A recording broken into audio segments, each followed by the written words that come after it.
And also another point I would like to make in those verses that I have recited is وَتَكُونُوا مِنْ بَعْدِهِ قَوْمًا صَالِحِينَ.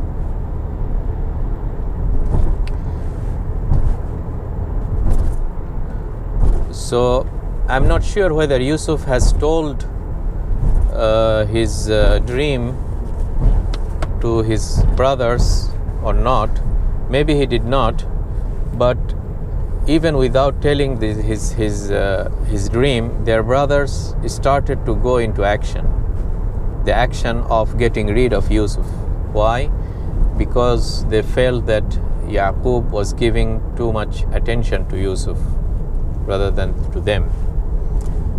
I'm not sure if Yaqub did really give more attention to Yusuf or not, but it is an advice to the fathers, to the parents, to treat kids equally, and this has been hadith on that, and to treat because otherwise you will create this unnecessary inconvenience. And why would you do that, right? These are all your kids. So the equality in terms of the treatment is something that is advised, at least in the apparent thing. In terms of the hard feelings, that could be different. I mean, you cannot control your hard feelings, so the equal treatment might not be 100% possible, but in the apparent treatment, if you bring a gift, bring equal gift to others, for example. But nevertheless, those notorious kids, I hope Allah has forgiven them, because they were eventually the prophets. Okay, so Allah forgive them later on. But at a moment of weakness, maybe from shaitans inflicting into them, and the dynamics of the crowd, as you know, these are 11. Okay, so at least 10 of them might have been from the same mother, so they started to plot against Yusuf. But while they are plotting, the lesson that I wanted to draw here is that while they are embarking, they are starting their plot, they said something amazing. They knew that they are doing something bad. Okay, so behind their mind there is this feeling of the guilty. Okay, but they started to find some logic and rationalize this evil act. They're saying that وَتَكُونُوا مِنْ بَعْدِهِ قَوْمًا صَالِحِينَ. I mean, let us do it. Let us do this evil act of throwing Yusuf into the water well. Okay, let's throw him in the well, and in that way we'll get rid of him. And then after that we'll be good people. تَكُونُوا مِنْ بَعْدِهِ قَوْمًا صَالِحِينَ.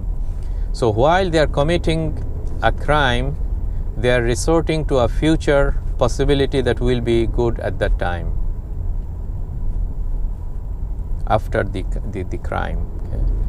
And this is something perhaps many of us have back in our mind, and this is obviously a very very dangerous thing one can do, really, is to continue on evil action in hope that in future will be good.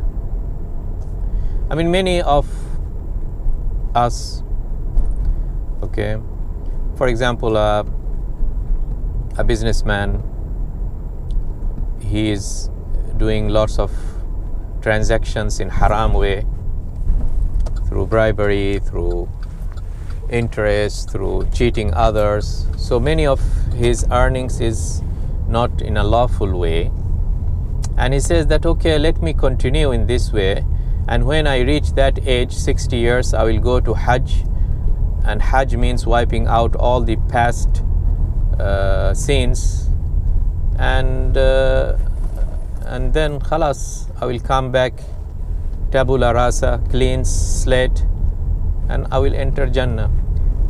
Okay. This is an oversimplification and resorting on things as if you own your future. You control the unseen in the future. And this is just coming from shaitan. The condition of tawbah is that if you really, this is not a tawbah, okay? A tawbah, repentance, is while you are, you should first feel sorry that you have committed these things. And you should have a firm covenant with yourself that I will never repeat it. I will never repeat this action. This is the real tawbah.